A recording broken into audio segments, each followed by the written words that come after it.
अस्सलाम वालेकुम dear students. आज हम करेंगे यूनिट नंबर 1 एक्सरसाइज नंबर 1.2 का क्वेश्चन नंबर 4। और फोर्थ क्वेश्चन में आपसे कह रहे हैं कि यूज़ द प्रॉपर्टीज़ को यूज़ करना है, properties of exponents to simplify each of the following. Properties of exponents use करनी है इसको सिंप्लीफाई करने के लिए। Assume that all variables represent positive numbers, और जितने भी वेरिएबल्स हैं उनको पॉजिटिव नंबर्स करके एज्यूम करना है। आप देखते हैं कि कैसे होगा। जितने भी रिजल्ट्स हैं वो पॉजिटिव एक्सपोनेंट्स की फॉर्म में आने चाहिए। तो स्टार्ट लेते हैं हम फर्स्ट पार्ट है 16 पावर 1/5 इंटू 16 पावर 1/4 और 16 पावर -3/10। तो अब देखिए, सबसे पहले हम स्टार्ट लेते हैं क्वेश्चन, हम दोबारा लिख लेते हैं। 16 की पावर 1/5 है, 16 की पावर 1/4 है। मल्टीप्लाई हो रहा है लेकिन मैंने अलग अलग ब्रैकेट्स में ले लिया, और ये है 16 पावर -3/10।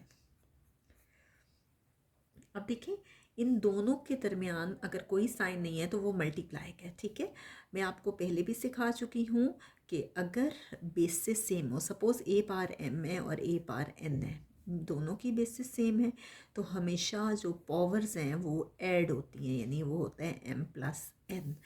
तो दोनों की बेस 16 है, तो 16 आपके पास बेस आएगी, और इसकी पावर है 1/5 और दूसरे की पावर है 1/4। इन दोनों के दरमियान जो साइन आएगा वो प्लस का आएगा। ठीक है, डिवाइडेड बाय 16 पावर -3/10।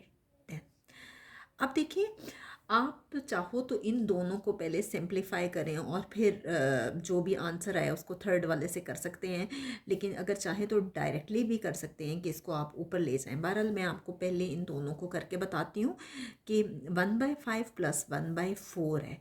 अब हम क्या करते हैं कि हम देखते हैं, ये आपके पास है एलसीएम। ठीक है, एलसीएम का अगर आपको याद हो तो दो फ्रैक्शंस दी जाती हैं, तो हम क्या करते हैं कि उसका जो डिनोमिनेटर होता है हम उसका एलसीएम लेते हैं। ठीक है, अब डिनोमिनेटर 5 और 4 है, और हमेशा छोटे नंबर से स्टार्ट करते हैं। 2 5 के टेबल पे नहीं जाता, 2 2s are 4। इसी तरह से 2 को फिर करेंगे 5 पे नहीं जाता, 2 1s are 2, और फिर 5 से करेंगे 5 1s are 5। तो ये जो आपके पास आए हैं ये इसके फैक्टर्स आ गए। इनको अगर हम मल्टीप्लाई करते हैं, 2 मल्टीप्लाई बाय 2 मल्टीप्लाई बाय 5, तो ये आ गया 2 2s are 4 and 4 5s are 20। इसका एलसीएम आपके पास आ रहा है 20। तो देखिए, 5 और 4 का अगर हम रफ वर्क में लें तो 5 और 4 का एलसीएम आपके पास 20 आ रहा है। ठीक है, 5 को किस टेबल से करें 20 आता है। 5 1s are 5, 5 2s are 10, 5 3s are 15 and 5 4s are 20। जिस नंबर से 5 मल्टीप्लाई हो के 20 आ रहा है उस नंबर को ऊपर वाले नंबर से मल्टीप्लाई करते हैं, तो ये आ गया 1 4s are 4। इसी तरह से 4 का टेबल पढ़ते हैं कि कब 20 आता है, तो 4 5s are 20 आता है। तो जिस नंबर से वो मल्टीप्लाई होके आ रहा होता है वो नंबर ऊपर वाले नंबर से मल्टीप्लाई करते हैं। ये मैंने जब आपको क्लास 5 की प्लेलिस्ट में आप चेक करेंगे, जब मैंने आपको फ्रैक्शन का यूनिट करवाया था तो उसमें मैंने बहुत डिटेल में आपको ये चीज़ करवाई है। अब देखें, 5 + 4 आपके पास क्या है 9, 9/20। तो ये फाइनली आपके पास इसको सॉल्व करके आ रहा है। तो ये चीज़ जो मैंने यहाँ रफ वर्क में सॉल्व की, इसे अब मैं साथ साथ नीट वर्क में करूँगी। 5 और 4 का एलसीएम आ गया 20। सिंपली मैंने जो किया, 5 4s are 20, तो क्या होगा 1 4s are 4। अब 4 5s are 20, 5 1s are 5। बाकी मैंने रफ वर्क में आपको करके दिखाया है कैसे होगा। Divided by 16 whole power -3/10। 4 + 5 आपके पास क्या आता है 9/20। 9/25 में 4 ऐड करें 9 आता है, डिवाइडेड बाय 16 होल पावर -3/10। अब यहाँ कौन सा रूल अप्लाई हो रहा है मैं यहाँ आपको लिख के दिखाती हूँ। ए पावर एम है, ए पावर एन है, इसे क्वोशंट रूल कहते हैं। अब क्या होता है कि पावर जब नीचे से ऊपर जाती है तो पावर पॉजिटिव हो तो वो नेगेटिव होती है। ठीक है, सपोज़ कि कोई ऐसा क्वेश्चन आ जाता है कि जिस पे पावर नीचे नेगेटिव है, जब वो नेगेटिव है तो जब वो पावर ऊपर जाती है तो वो पावर पॉजिटिव हो जाती है। दोनों की बेसिस सेम है, बेस एक बार आ जाएगी, पावर आप लिखेंगे क्या है पावर 9/20, और ये माइनस नीचे से ऊपर गया तो ये प्लस हो गया +3/10। ठीक है।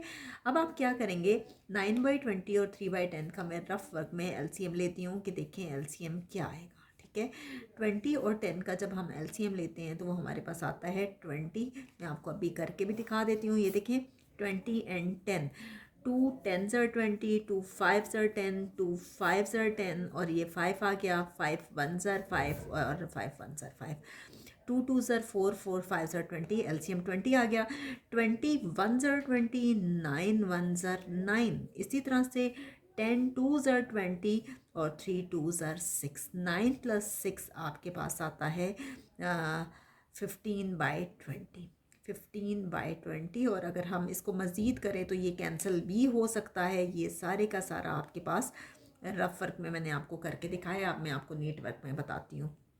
ये हमने किया रफ वर्क में, ये देखिए एलसीएम ये आया था 20, 20 1s are 20, 9 1s are 9, 10 2s are 20, 3 2s are क्या आता है 6, 9 + 6 आपके पास आता है जी 15/20, 15 और 20 आपस में कैंसिल होते हैं कैसे, 5 3s are 15, 5 4s are 20, ये आपके पास आ गया 3/4।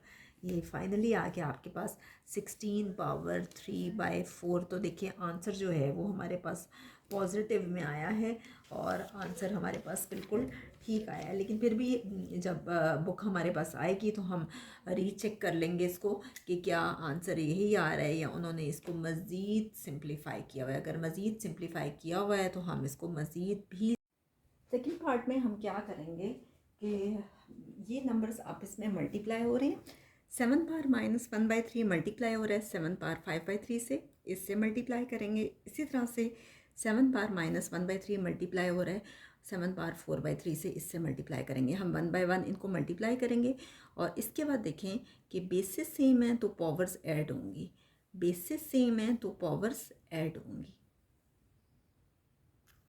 अब देखिए बेसिस सेम में पावर्स ऐड होंगी, इसकी पावर है -1/3, इसकी क्या है 5/3, ये हो जाएगा -1/3 + 5/3। ये गलती से ये लाइन लग गई है, ये आपने हरगिज़ नहीं लगा देनी। -7 पावर 1/3 + 4/3, इनका आपने लेना है एलसीएम। और याद रखिएगा कि जब भी सेम डिनोमिनेटर हो तो एलसीएम में कोई चेंज नहीं आता, आप सिंपली इसको लिखोगे -1 + 5।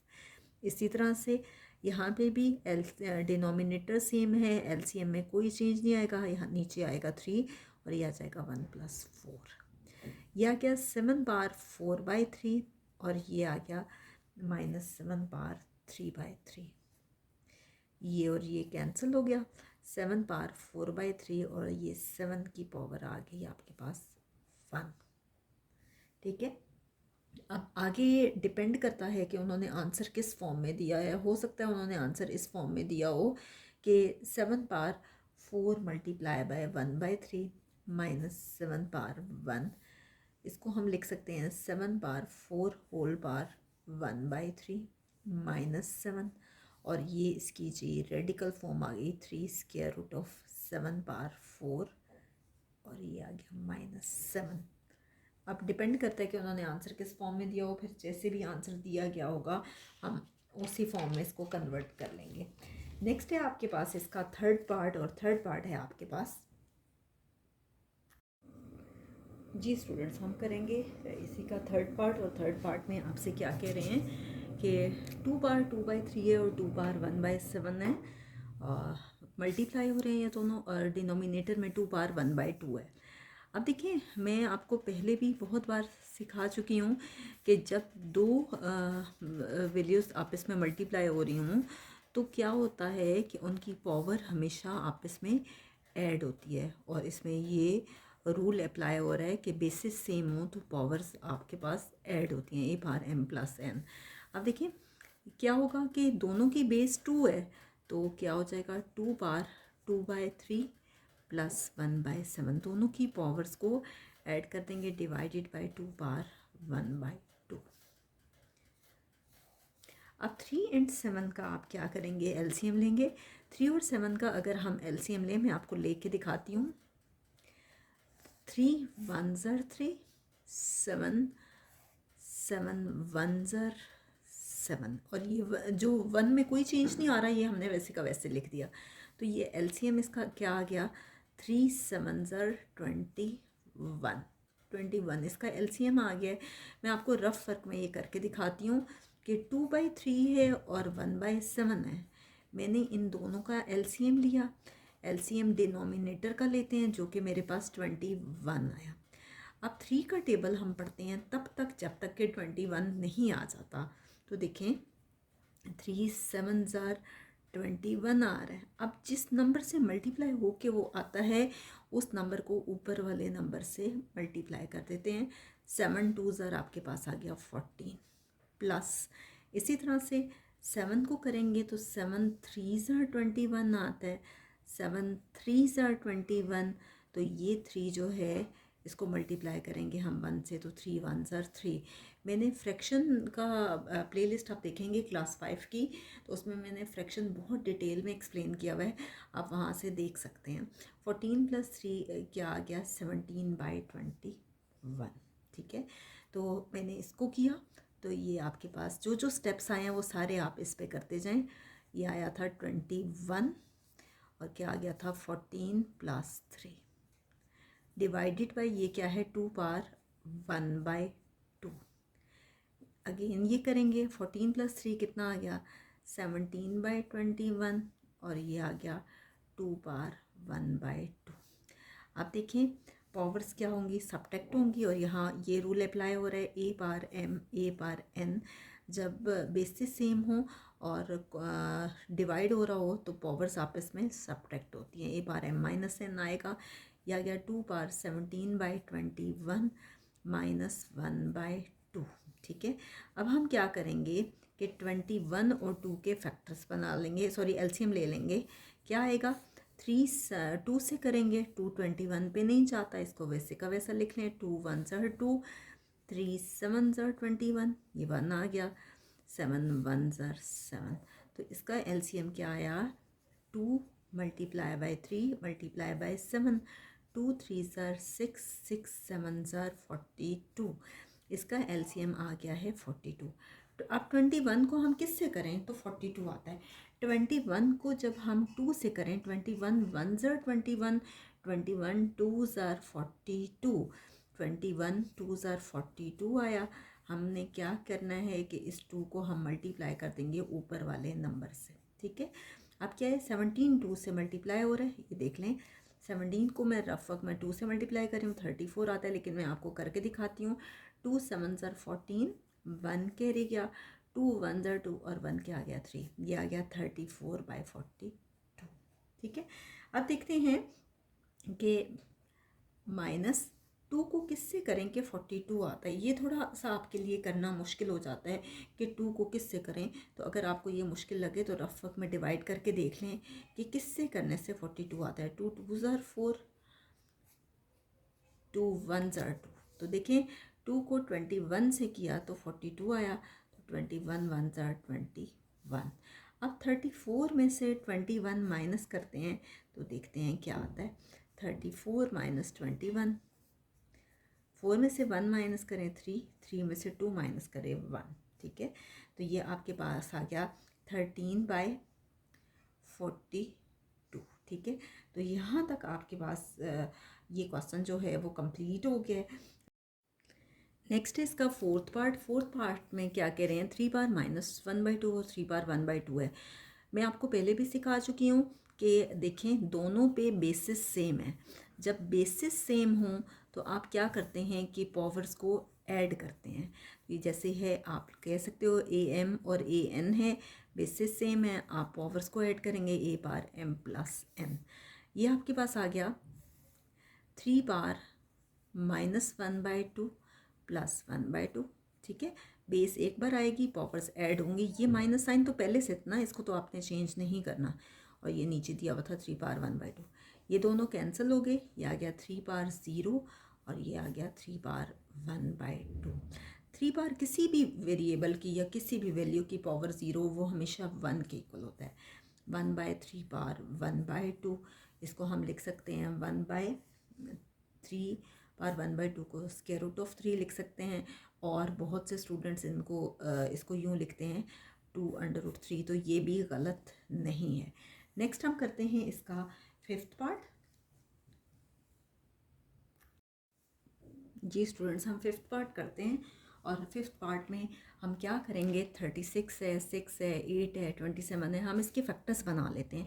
बहुत से लोग इसके फैक्टर्स 6 से बनाते हैं, वो भी गलत नहीं है, लेकिन बेहतर है कि आप छोटे नंबर से बनाना शुरू करें, क्योंकि इस क्वेश्चन में आप अगर 6 से बनाओगे तो डायरेक्टली आपके पास आंसर आना थोड़ा सा मुश्किल हो जाएगा।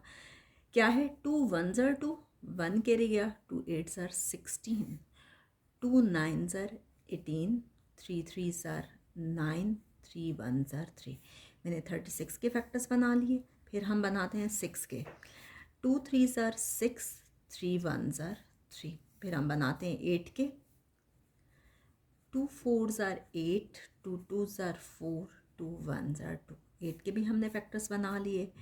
फिर हम बनाते हैं 27 के, 3 9 ज़र 27, 3 3 ज़र 9, 3 1 ज़र 3। हमने 27 के भी फैक्टर्स बना लिए। तो ये हमारे पास फैक्टर्स बने हैं। अब इसको हम अप्लाई करते हैं क्वेश्चन में। कैसे होगा, 36 है, 36 के फैक्टर्स क्या बने, 2 2 ज़र 4, 4 3 ज़र 12, 12 3 ज़र 36, होल पावर 1/2 है। ये डॉट मीन्स मल्टीप्लाई है, ठीक है। 6 है, 2 3 ज़र 6, इसकी पावर है 1/2। नेक्स्ट देखें, 8 है, 2 2 ज़र 4, 4 2 ज़र 8, इसकी पावर है 1/2। अब 27 है, 3 3 ज़र 9, 9 3 ज़र 27, होल पावर 1/2 और इनकी होल पावर है 3। अब देखिए 2 की पावर क्या होगी, 2, क्योंकि 2 2 टाइम्स है, बेसिस सेम है, पावर्स ऐड होंगी। 3 की पावर क्या होगी, 2, बेसिस सेम है, पावर्स ऐड होंगी, होल पावर 1/2। इसको लिख देंगे 2 पावर 1/2, इसको लिखेंगे 3 पावर 1/2। इसी तरह से 2 3 टाइम्स है, 2 की पावर हो जाएगी 3, होल पावर 1/2। इसी तरह से 3 3 टाइम्स है, 3 की पावर हो जाएगी 3, होल पावर 1/2। क्योंकि वो 3 बार है ना, 2 बार होता तो पावर 2 होती। अब क्या करेंगे, ब्रैकेट के अंदर पावर को पावर से मल्टीप्लाई कर देंगे। 2 पावर 2 मल्टीप्लाई बाय 1/2, ये कैंसिल हो गया। फिर multiply by 3 power 2 multiply by 1/2, ये भी कैंसिल हो गया। फिर क्या आ गया, 2 पावर 1/2, 3 पावर 1/2, ठीक है।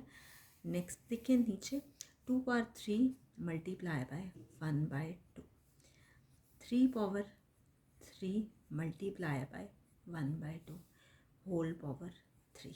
अब क्या बचा आपके पास, 2 की पावर 1 मल्टीप्लाई बाय 3 की पावर 1, 2 की पावर 1/2 मल्टीप्लाई बाय 3 की पावर 1/2, 2 की पावर 3/2 और 3 की पावर भी 3/2, होल पावर क्या है आपके पास, 3। अब क्या करेंगे कि पावर को पावर से मल्टीप्लाई कर देंगे। 2 की power 1 multiply by 3 multiply bye 3 की पावर 1 मल्टीप्लाई बाय 3, 2 की पावर 1/2 मल्टीप्लाई बाय 3, 3 की power 1/2 multiply by 3 divided by 2 की पावर 3/2 मल्टीप्लाई बाय 3।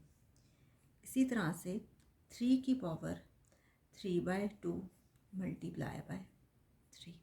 मैंने क्या किया, पावर को पावर से मल्टीप्लाई कर दिया। अब ये आ गया 2 की पावर 3 इंटू 3 की पावर 3 1 ज़र 3, 2 की पावर 3 1 ज़र 3, 3/2, 3 की पावर 3 1 ज़र 3, 3/2, 2 की पावर 3 3 ज़र 9/2, 3 की पावर 3 3 ज़र 9/2। अब ये स्टेप मैं अगले पेज पे दोबारा करूँगी ताकि आपको प्रॉब्लम ना हो और आपको अच्छे से समझ में आ जाए। नेक्स्ट है आपके पास 2 की पावर 3 इंटू 2 की पावर 3/2। हम 2 वाले इकट्ठे लिख देते हैं। 3 की पावर 3 इंटू 3 की पावर 3/2 मैंने रीअरेंज कर दिए, ठीक है। 2 वाले मैंने ये इकट्ठे लिख दिए और 3 वाले भी कंबाइन कर दिए, और ये आ गया 2 की पावर 9/2 इंटू 3 की पावर 9/2। ठीक है, अब हम क्या करते हैं कि 2 वालों को कंबाइन कर लेते हैं, बेसिस सेम है, पावर्स ऐड होंगी, 3 + 3/2। अब हम क्या करेंगे कि बेसिस सेम है, पावर्स ऐड हो जाएंगी, 2 की पावर 3 + 3/2, इसी तरह से 3 की पावर 3 + 3/2। ये आपके पास आ गया 2 की पावर 9/2 और 3 की पावर 9/2। यहाँ तक हो गया आपका। अब हम क्या करेंगे कि इन दोनों की पावर सेम है, हम इनको रफ वर्क में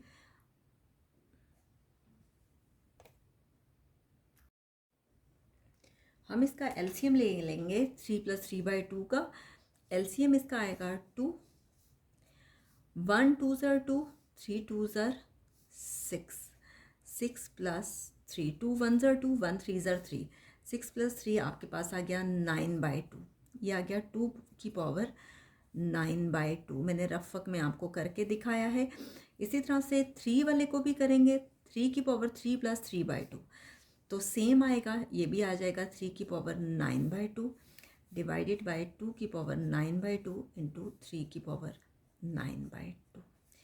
अब दोनों की बेसिस सेम है, क्या होगा, पावर्स आपस में नीचे से ऊपर जाएंगी तो पावर सब्ट्रैक्ट होंगी, 2 की पावर 9/2 माइनस 9/2, इसी तरह से 3 की पावर 9/2 माइनस 9/2, ये कैंसिल हो गया। 2 की पावर 0 आ गया, ये भी कैंसिल हो गया। 3 की पावर 0, 2 की पावर 0 इक्वल होता है 1 के, 3 की पावर 0 है, ये भी 1 के इक्वल होगा, 1 1 ज़र 1, ये इसका आंसर आ गया।